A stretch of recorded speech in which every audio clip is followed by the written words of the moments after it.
About the Sexual Offences Act, which is so clear on what needs to be done whenever this happens, right? Yes. But here now, with this ruling that has come from the court, we find that the investigative agencies in the criminal justice system, so the ODPP and say the DCI or the police, when they're investigating this, has this just made it more difficult for them to even present a case in court? Because at the end of the day, when you are now investigating, you have to come with a burden of proof.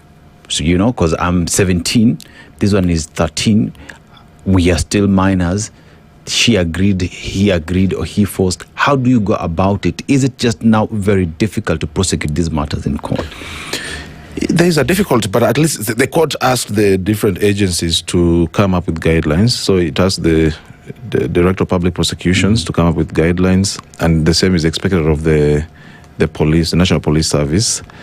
But definitely it leaves them in a difficulty because, for instance, you use the word close in age. Yes. So what is close in age? It's not been defined by the court, and this is not the work of the court actually. When it comes to criminal, when it comes to criminal law, it is better left to the Parliament to define for us what is a given offence, what should be the punishment. And I argue that there is need for reform because even within the Sexual Offences Act, the language is it is not very well written. For instance, when they talk about defilement of children, they have classified, and they have one of the third level is where there is an offence for someone who is engaged in who defiles a child between the age of 16 and 18. Now, when you say 18, again, now that goes to the territory of adults. Adults, yeah. So I felt clearly here the law should have been properly written to mean between 16 and below 18. Yeah. But when they say between 16 and 18, so in 18 is sort of inclusive.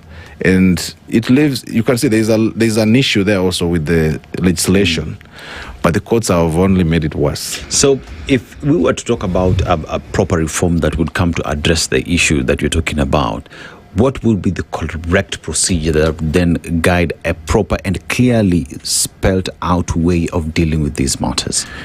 What I expect the court to do is, upon finding whatever it found in the judgment, it should have asked Parliament, the Attorney General and Parliament, to take action to basically introduce either amendments to the law or just to rewrite the law, to repeal and replace the existing legislation. But to just give a declaration and leave it at large, it's very dangerous. But as I said, the original sin is